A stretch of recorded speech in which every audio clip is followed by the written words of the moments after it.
శ్రీమన్నారాయణీయము 28వ దశకము లక్ష్మీ స్వయంవరము అమృతోత్పత్తి.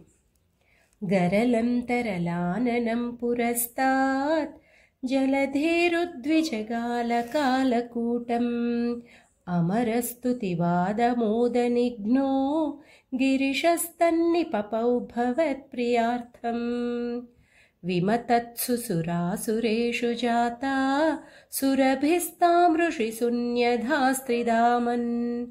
హయరత్నమభూదతే భరత్నం ద్యుతరుశ్చాప్సరసస్సురేషు తాని. జగదీశ భవత్పరా తదానీం కమనీయా కమలా బభూవ దేవి. అమలామవలోక్య యాం విలోలః సకలోపి స్పృహయాం బభూవ లోకః.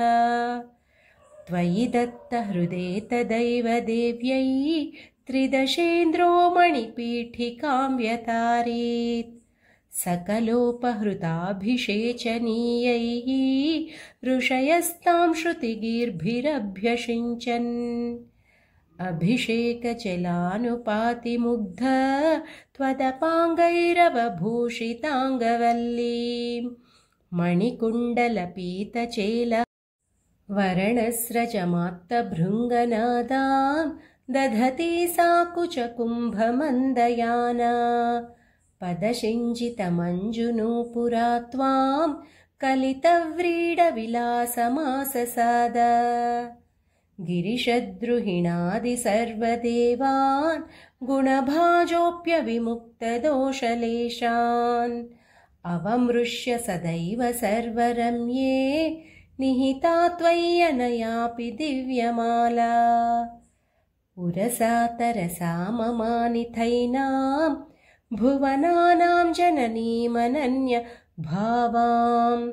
త్వదురో విలసత్తదీక్షణశ్రీ పరివృష్ట్యా పరిపుష్టమాస విశ్వం. అతిమోహన విభ్రమా తదానీం మదయంతి ఖలు వారుణీ నింగాత్. తమసః పదవీమదాస్త్వమేనాం అతిసమ్మాననయా మహాసురేభ్యః.